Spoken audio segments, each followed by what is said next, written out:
Hello, my name is Jared and I teach animation and storytelling here at Wonderland Education Center.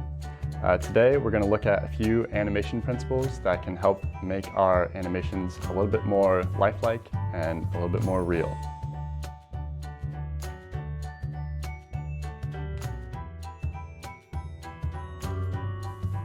So we're going to start off, we're going to create a new animation, and this one I'm going to call follow through and drag. So if you have your animation program, go ahead and open it up and create a new file. Follow through and drag. Okay, so if we think about objects in real life, a lot of times they're not just a single square or a single circle. They have some extra pieces to them, maybe a hat or an antenna, or even a body has a head to it. So these are things that move at a different pace than the full part does. So if you have a pot with a flower in it, then that flower is going to move at a different speed than the pot underneath it is. Let's actually use the flower in the pot. So I'm going to draw a pot on the bottom side of the screen. It's kind of like a stretched square, if that's what you want to do. And what we're going to start out with is we're going to start out with this pot moving from one side of the screen to the other side of the screen, and then we'll add the flower later, and I'll explain more about follow through and drag. So this pot is going to start off, and we're going to use some of our slow in and slow out on this one, so it's going to start off slow.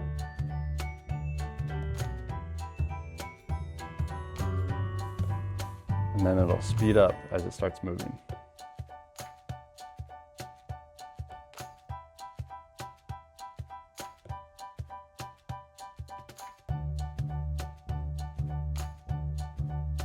And then before it smashes into the side of the screen, we're going to have it slow down a little bit.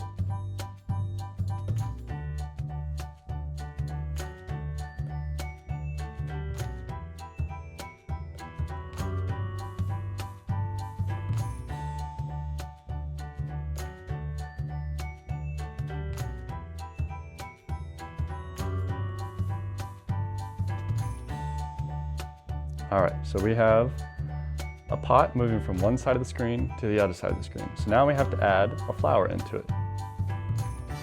So I'm going to draw on a new layer so that the flower is not going to interfere with the pot beneath it. And this flower is going to be normal at first, so it's just going to be straight up and down. And then as it starts moving, we're going to apply some drag on it. So the pot is going to start moving, and then the flower on it is going to drag behind as it moves.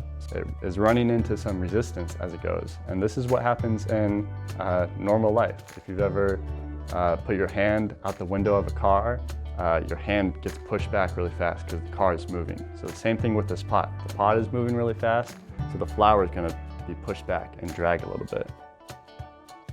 So it's going to start off straight up and down, add some petals to it. And then once the pot starts moving, the flower is almost like it's moving in slow motion. So it's moving a little bit behind where the pot is. So instead of drawing this one straight up and down, I'm going to draw the center of the flower back over a little bit, and then the stem is going to come up to connect as if it's bending.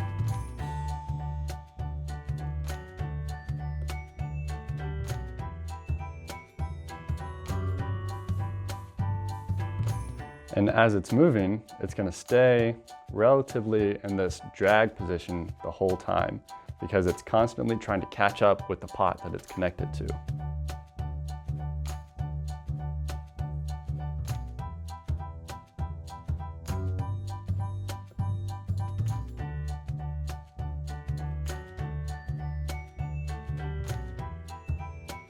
I'm not sure how this pot started moving, but I hope it's doing it because it thinks it's fun.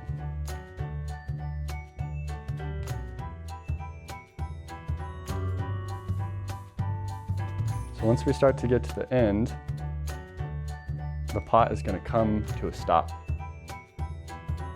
But the flower still has some motion to it. It's still trying to catch up. So our flower is actually going to catch up with the pot when it slows down. So now it's back straight up and down like it was at the beginning, but then we have to apply follow through. So we apply drag at the beginning and now we have to apply follow through. So instead of the flower coming and stopping, it's going to follow through. So it's dragging behind, it's going to come to here, and then it's going to go back again.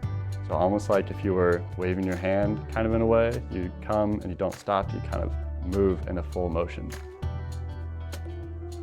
So the pot has come to a stop, and now the flower is going to flop forward again and follow through in the action that it had.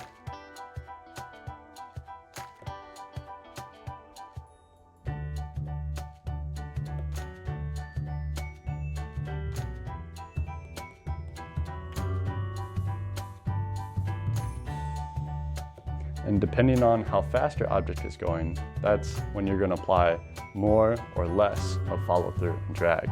So if your object is moving really, really fast, then your drag is going to be really extreme and almost be pulled flat. But if an object is moving really slow, as it moves across, it might just drag a little bit as it's moving. Just depends on what you want your story and your character to be. And then after it has followed through, then it can go back to its first position and reset back at the beginning.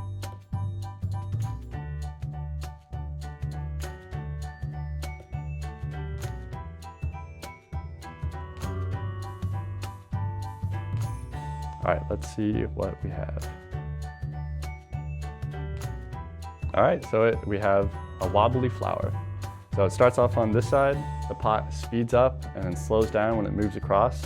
And if you look at the space of the pot in the middle of the flower, you can see that as the pot is moving, the flower is a little bit behind where the pot was. So that's where we can see our follow through and drag as it's being pulled along and then moves across. So this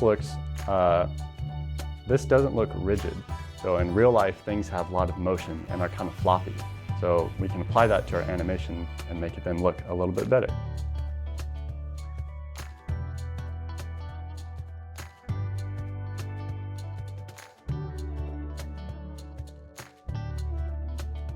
So another thing we can use is called anticipation. So sometimes it might be a little shocking if an object is not moving at all and then suddenly just starts moving really fast. So we apply something called anticipation, which kind of tells the viewer what's about to happen. So we're actually going to start a new animation. I'm going to call this one Anticipation.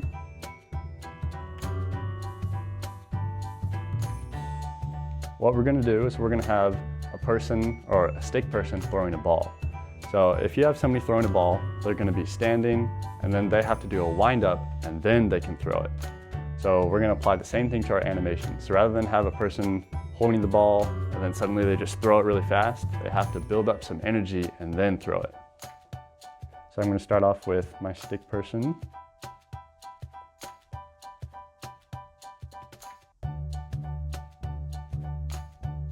He's going to be holding a ball. And then we're going to draw him again. So if we remember, if you've learned about slow in and slow out, this person is going to be moving slow at first, and then when he throws it, he's going to move really, really fast. So to start off, we have to draw a lot of different frames as he's winding up to get the throw.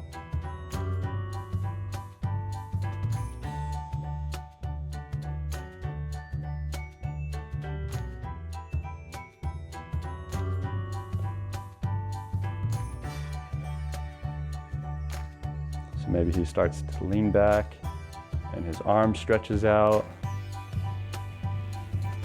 Think about what a baseball or softball pitcher looks like when they're about to throw.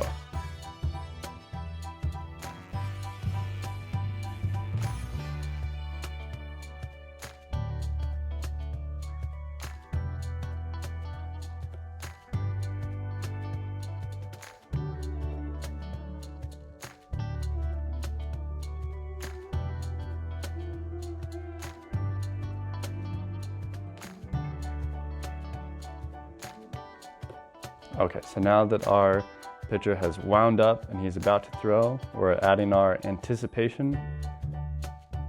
We're telling the viewer that this person, whoever he is winding up and he's about to do something really big. So now we have to do the follow through part of it. So he has to finish out his throw. So now he's going to move really fast. into his throwing motion. And if you need to, you can always act out the motion of the character that you want. So if you want a character to throw a ball, maybe stand up and act out what it looks like to throw a ball. And then that'll help you animate that so that it looks more real.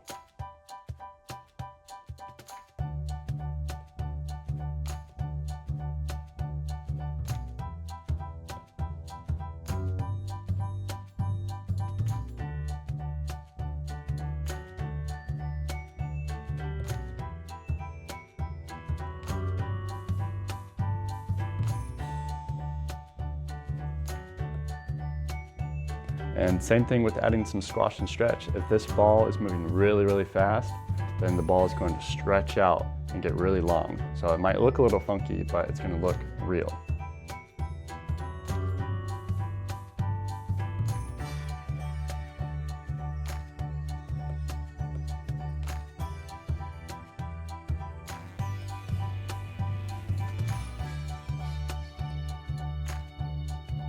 And we just learned about follow through and drag also. So as the pitcher is going to throw the ball, he's not going to throw it and then stop. He has to throw it and then his arm has to continue moving and his body is constantly in motion even though he's done throwing the ball. So he has to follow through after he's thrown. So his arm, instead of just being straight, is going to kind of flop down after he's done throwing.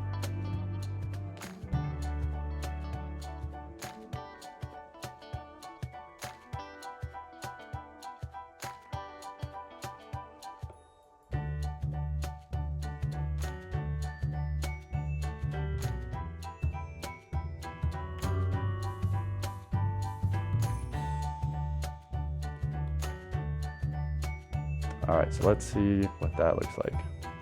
So instead of our guy just starting off straight and then launching the ball really, really fast, we're adding some anticipation to it. So he's building up some energy and some motion and then launching it really, really fast. So we can see that he builds up, the ball moves behind him, and then he chucks it really fast to the side.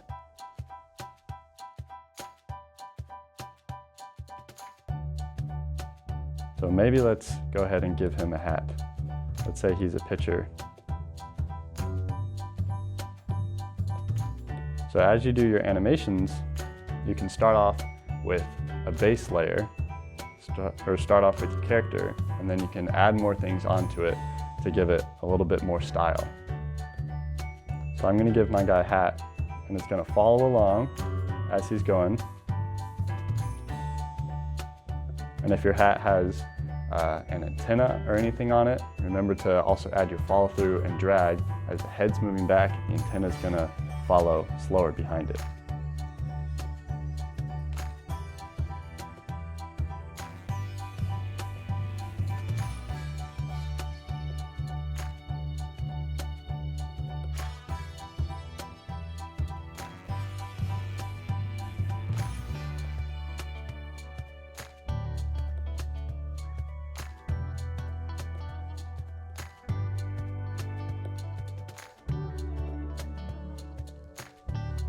So suddenly, instead of having just a stick person throwing a ball, we now have a pitcher for a baseball team.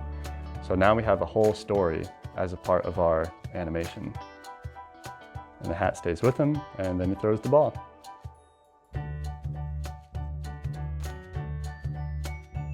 So today we learned about follow through and drag. So in real life, when objects are moving, they're not all rigid. They have some things that flop around with them. So as it moves, your object moves across the page, whatever's connected to it is going to drag behind it. And then when the first object stops, it's going to fall through and kind of flop forward. So that can be applied to boxes moving across, or even humans as they're running. If they have any clothes, that's going to fall through when they stop, or anything like that. And we also learned about anticipation. So when you want an object to move, don't start out and have it immediately go or immediately jump or anything like that.